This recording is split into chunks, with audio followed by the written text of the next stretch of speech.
Malawak ang plano ni US President Donald Trump para sa Venezuela. Ngayong Amerika na raw ang magpapatakbo sa bansa. Hati naman ang opinyon ng Filipino-American community sa aksyon ng Estados Unidos. Narito ang agenda report ni US correspondent Henny Espinosa. America will run Venezuela. Ito ang sabi ni President Donald Trump noong linggo, isang araw matapos ang kontrobersyal na pagdakip ng US military forces kay Venezuelan dictator Nicolas Maduro at ang kanyang asawang Cecilia Flores sa Caracas, Venezuela noong Sabado. Don't ask me who's in charge because I'll give you an answer and it'll be very controversial. What does that mean? That means we're in charge. Ayon kay Trump, bubuhayin muli ng Amerika ang Venezuela. We have to bring it back, and we're going to have big investments by the oil companies to bring back the infrastructure. And then the oil companies are ready to go. They're going to go in, they're going to rebuild the infrastructure. You know, we built it to start off with many years ago. They took it away. You can't do that. And you can't do that with me. They did it with other presidents. Pinuri ni Trump ang US military troops na dumakip kay Maduro. It's a very dangerous operation. It was amazing that we had a few injured, but all are in good shape right now. But I knew there was great danger. You got off a helicopter, the helicopters were being shot out. They got on the ground. They're amazing talent and tremendous patriotism, bravery. Inilipad na sa Amerika sina Maduro at ang kanyang asawa at kasalukuyang nakabilanggo sa isang federal detention facility sa New York.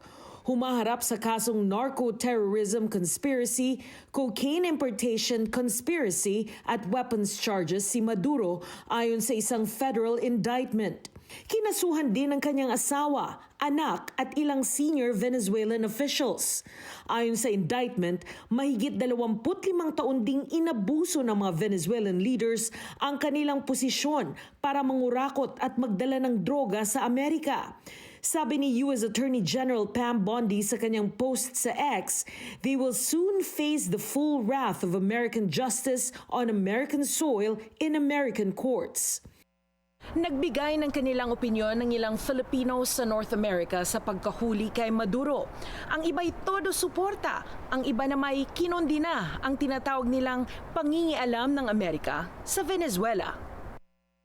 Sa kanyang Facebook post, sinabi ng Phil-Am Democratic leader na si Donnie De Leon that being powerful does not give the U.S. the right to kidnap another country's president, especially a country sitting on the world's largest proven oil reserves.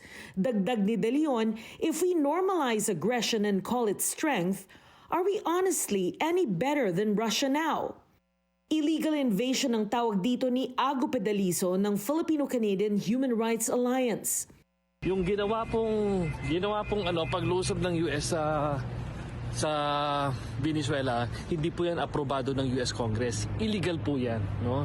Walang debate, walang pagpupulong, so illegal po yan, ha? Kahit assuming totoo yung drug cartel na yan, wala pong karapatan ng isang bansa na umatake sa isa na namang sovereign country. Yan po, basic premise po yan ng United Nations. Katwiran ni Padalizo, bakit hindi magaya ng Amerika ang Pilipinas sa pagsunod sa batas? Kung tayong mga Pilipino, marami na tayong napagwagian. Napakulong natin yung isang diktador na mamamatay tao in the name of Rodrigo Duterte. No? Idinaan natin yan sa ICC. No? Maproseso po yan, pero ginagalan natin yung rule of law. O ano pa, nanalo rin tayo sa International Tribunal Court pagdating po sa West Philippine Sea. Inilaban na naman natin yan sa proseso. Ang punto ko mga kaibigan, kung magiging consistent tayo, bumatay tayo sa rule of law. Huwag tayo maging marahas. Pagbatayan natin ang batas.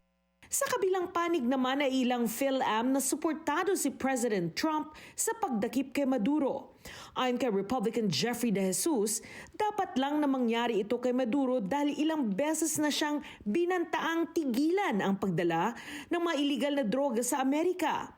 What did Maduro do? He kept shipping cocaine to the United States. Did he break international laws? I think if he was warned as labeled as a narco-terrorist and he was warned multiple times, I would figure no. And not only that, President Trump knows better. He follows the U.S. Constitution. He understands international law.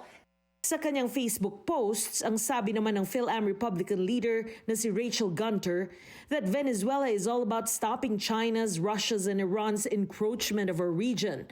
The gravy is the oil and the people's freedom. Tanong ni Gunter sa mga Filipino, you ever wonder why your elections never seem to reflect the mandate of the people? Venezuelan and Cuban leaders created Smartmatic and Dominion voting machine software. They then sold them to countries with corrupt leaders to influence results. Samantala na pagdesisyon na naman ng Venezuelan Supreme Court na si Vice President Delcy Rodriguez ang magiging acting president. Nakatakdang humarap sa korte si Maduro at kanyang asawa sa New York Federal Court sa Lunes.